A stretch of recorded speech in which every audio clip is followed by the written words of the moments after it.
Hey friends, today we're going to finish up our notes on section 4.5, which is about theorems about definite integrals. What we're just going to be focusing on today is the average value of a function. So what we're going to start by looking at is like the average of something is pretty easy to do if there's a finite number of things that we're adding. And of course, finite means countable. There's a finite number of things like 1 or 7 or 100 compared to infinite. And we know the formula for the average is simply take all the values that you have and divide it by how many you had total. But how would that compare if you had an infinite number of values? So let's go ahead and just kind of look at the difference between the two questions, and we'll get into the math behind it. So going forward in your notes, look at example number 2. I'm actually going to change it just so it has a little bit different of a real life meaning, but you'll notice that the function that was originally listed, I am just going to reuse in my example. So this is my new example number 2. You can make those changes accordingly in your notes. So let's say we have a vehicle, just some random vehicle that's moving in space for 6 hours. The speed of the vehicle is going to be given to us in kilometers per hour by this function. All right, and t is the input of the hours after the vehicle has started. So if you tell me how many hours it's been since it started, this formula will give you the velocity at that exact time. So graphing the function, I've already done on Desmos, so feel free to pause the video and go ahead and make that on your own. I just typed it in, and I just did a little bit of finding it on my axes here. So we can see here that this vehicle looks like its speed is always increasing over time, right? Maybe it's approaching a center of gravity or something, but we can see that just overall the velocity is increasing. So what I've also done, and you can see this in my notes here, is I've created a table of values. And all I've done is for the first 6 hours. So at hour 1, 2, 3, 4, 5, and 6. So let's say we're asking, well, this vehicle is always moving, right? We can see that this vehicle, if its path is like that, its velocity is always positive and it's increasing. So we know the vehicle is always moving. So I could ask, well, what was the average velocity or average speed of that vehicle over the first 6 hours? What we could do then is simply just add up all of those values, right? So we take the speed after the first hour, we take the speed after the second hour, take the speed after the third hour, after the fourth hour, going to add the speed after the fifth hour, and then the speed at the end of the sixth hour, all divided by 6, right? Because we added up 6 different times. Now I've done that on my calculator already. I've typed them all in and divided them by 6. So the value that gives us is about 159.02. So I'm going to go ahead and just label that. So this is 159.02 kilometers an hour. Now the idea here is that, sorry, I don't need to worry about that, that our velocity, v of t, is taking in t as an input. But t is continuous, right? The number of hours that has passed is represented by any real number that you can think of, even crazy numbers like 0.0167. It's a weird number of minutes or seconds, but there's still that portion of an hour. So the idea here is we've only used 6 points in time to determine how fast this vehicle was going over the 6 hours. But in reality, as we can see by the graph here, is that it's continuous, right? I've only added 6 values to my table, but I could add as many as I want, right? There's a value at, I have to limit it to the first 6 hours. I could put in a value at 5.5. It has a speed at 5.5 hours, just like at 0.01265 hours, it has a speed. At any time that you can give me, there is going to be a speed. So how can I find an average if there's an infinite number of data points, right? Here we just chose 6 of them, but there is an average speed over that entire time. And that's what our focus is for today. We have this little formula that tells us that the average value of a function from A to B is given by this. And we're going to come back and prove that in a moment, but we would be able to use this formula to actually calculate the exact average speed.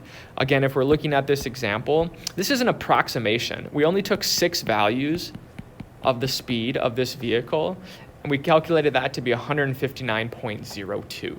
So on your notes, if you're looking at the formula for the average value of something, it says calculate the integral. So 1 over b minus a. So b minus a is going to be the time frame we're looking for, right? So the first 6 hours, so from 0 to 6 hours. And then it says integrate the function over that interval, so from 0 to 6 hours, and the speed of that vehicle is given by 5 times the square root of the time. I have to use x and not t on my calculator, plus 30. So according to this formula, that should be the actual average speed. So 158.116, we'll just kind of round it to there.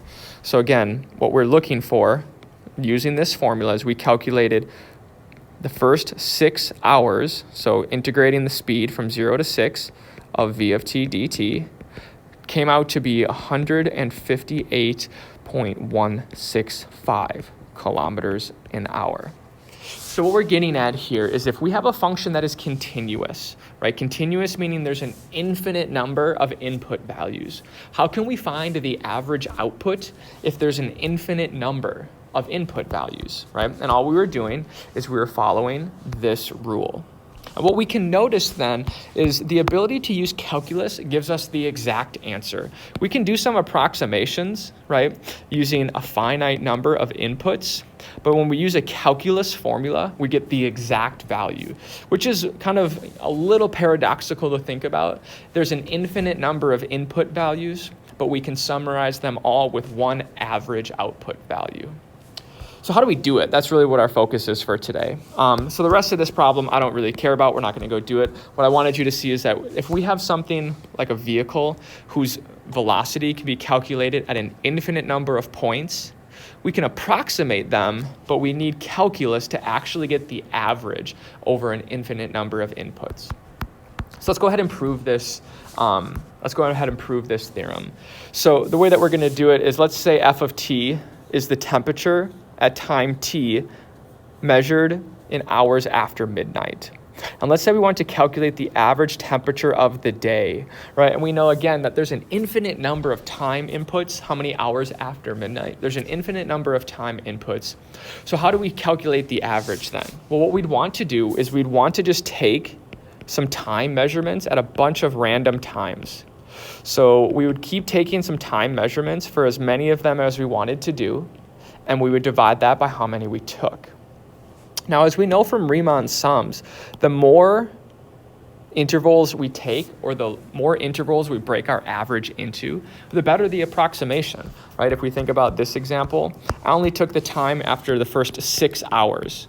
I could have taken it every half an hour and had 12 data points. I could have taken it every 15 minutes and had 48 data points. The more data points that I'm able to approximate, the closer I am to the infinite number that there actually exist.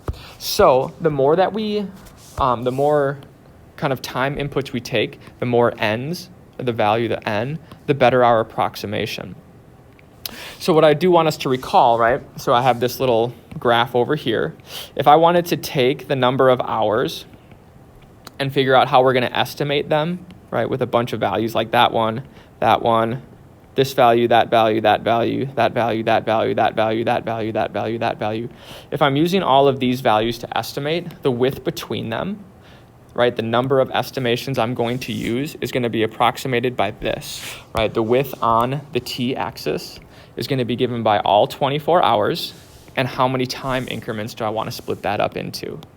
So then just with a little rearrangement, n is equivalent to 24 divided by delta t, right? And again, all we're saying here is if this is my t-axis, this is 0 hours after midnight, and this is 24 of them, if I'm going to equally space my samples, right, all I would do is take that full interval and divide it by how many samples I wanted to put in. And that would give me the change in time between each of my samples. So if we were going to calculate the average, then what we would do is we'd simply start adding them all up, correct? So the average temp is going to be given, I'll put in equal, is going to be given by the temperature at our first reading, T1. We're going to add the temperature at our second reading. We'd add the temperature at our third reading. And we'd keep doing that until we added up all the temperatures from all the readings that we've made, right? And n is the number of readings or the number of temperatures that we're going to use for our estimation. So then we'd have to divide by n of them. Now, doing a little bit of a symbol manipulation, we know that n, right, is the same thing as 24 divided by delta t. So I'm just going to go ahead, and I have the ability to copy and paste. So I'm just going to paste that line, but instead of dividing it by n, we're going to divide this by 24 over delta t.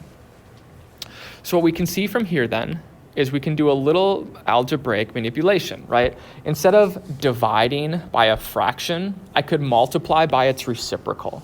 So if I do that, I'm going to take this numerator, because the numerator will be the same. So instead of taking this numerator and dividing it by a fraction, I can take that numerator and multiply it by the reciprocal. So in other words, delta t over 24. So this entire numerator is multiplied by delta t, and then the entire everything is divided by 24. So with a little manipulation then, so instead of dividing everything by 24, I can go ahead and pull out that fraction. And then on top, I'm going to distribute that delta t. So it'd be f of t1 multiplied by delta t. And I would add the temperature at our second time times delta t. I would add the temperature reading at our third time times delta t. And I would keep doing that until I got to the last temperature reading, and that would also be multiplied by delta t. Now, hopefully this form looks a little familiar. This right here, this looks like a Riemann sum approximation. Right? I'm just going to put Riemann here. That looks like our Riemann sums approximation. So if I wanted this to better actually estimate the area under that curve, we know that we'd apply a limit, right? We'd want to make the number of readings infinite. And that I'm just going to copy and paste. So if I took an infinite number of readings,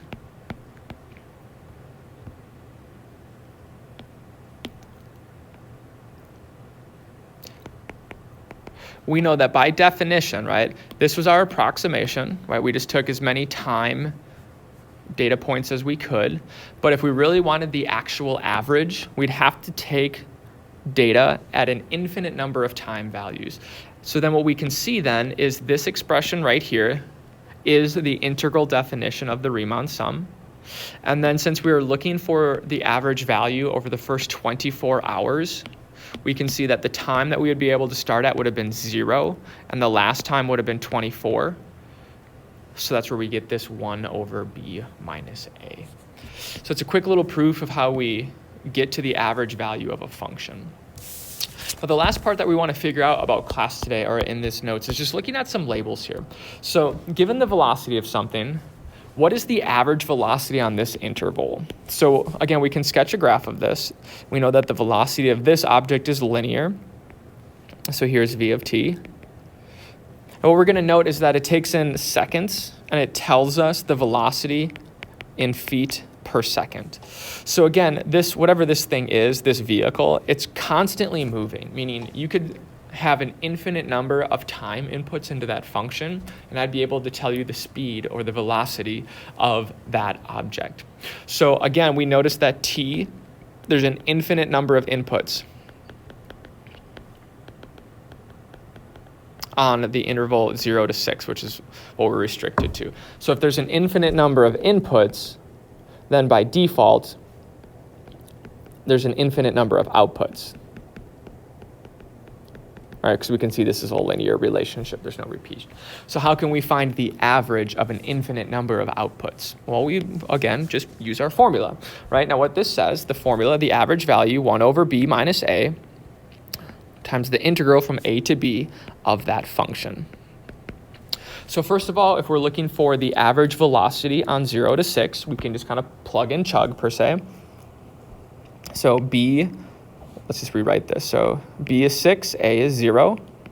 So from 0 to 6, and I'm going to write v of t as its function rule. So then this gives us 1/6. And this integral we can actually calculate without the use of a calculator, right? The area under the curve from 0 to 6 of 10t. So this point right here, if we plug in 6, this would be the point 660.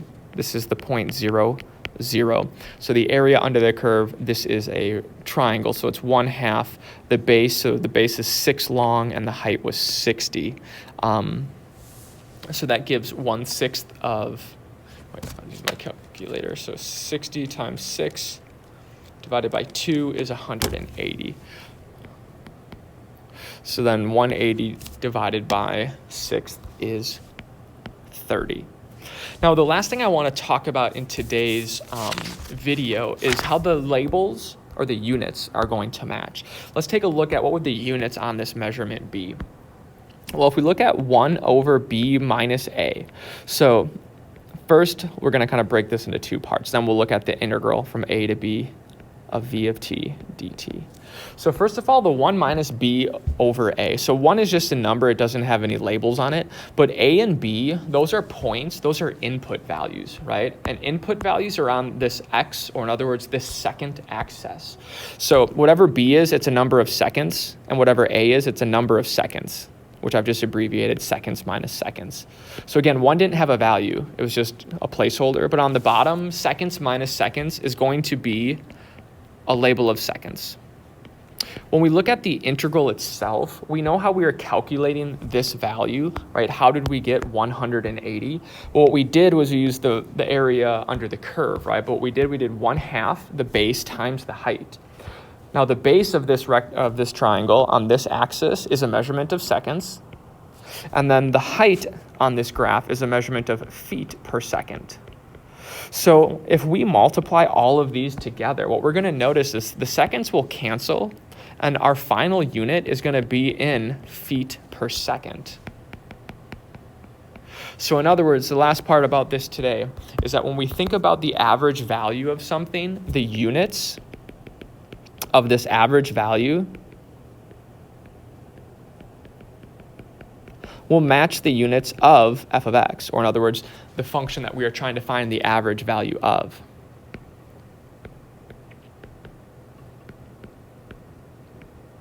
Which should make sense, right? If this function is giving you a bunch of velocities in feet per second, if I took a bunch of velocities in feet per second and added them all up, the average value of the velocities should have a unit that is velocities. So that's really all we wanted to be able to cover today. So you should memorize the formula for the average value of a function. You should definitely know how the proof came about, and especially its connections to those Riemann sums, as that's what we were just coming from. But other than that, what your goal is to be able to do is just set it up. Now, some of these things, like you can see for this one, since this was just a straight line, we're able to calculate the integral using just the area under the curve in geometry. There might be a few other occasions, like something like this, where they ask us to calculate the average temperature of something. We'll just need to use the calculator for that. So let's finish this last one up just so we can, again, make sure we know how to use the calculator. So they give us the temperature of something, where H, right? The temperature of something is given the number of hours past midnight. And we know that H, or hours, is a measurement of time, which is a continuous variable. So we're looking for the average output from an infinite number of inputs. So we're going to need to be able to use our calculus formula here. So the average temperature of this thing over the first 24 hours, which is what we're going to calculate here. So I want to calculate from 0 to 24 hours this average output value. And we, again, notice how the output is sometimes negative, sometimes it's positive, so on and so forth. So what was the average temperature over that day? So according to the formula, we're going to calculate the average over the first 24 hours. So then our lower bound was the start of the day. Our upper bound is the end of the day. And then we'd integrate whatever that function describing the temperature was. So I'm just copying that down, h minus 10. So we'd integrate this. Now this is an example of something that we can't just use geometry to figure out the area. So what you'd have to do then is you are forced to go to your calculator and use the the integral function on your calculator. I'd recommend doing this all as 1, so I'm going to use a fraction. So 1 over 24 minus 0. And I know what 24 minus 0 is. I'm just going to do a good example in case we weren't always using 0 as one of our endpoints.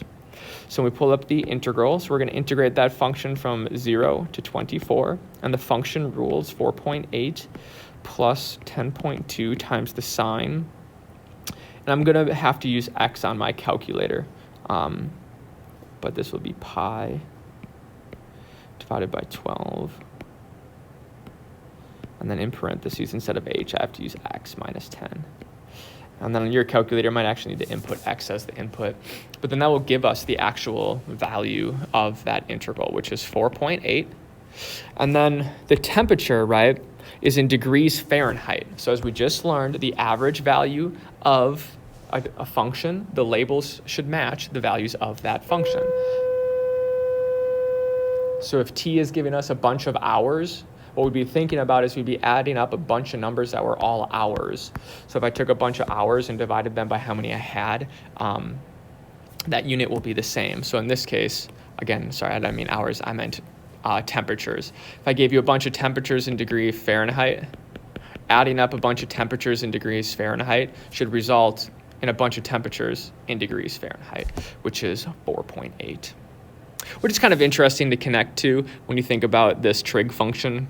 That's the midline of that trig function, which is just kind of interesting. But again, just so you're aware on your homework, some of the integrals you'll need to use your calculator to evaluate.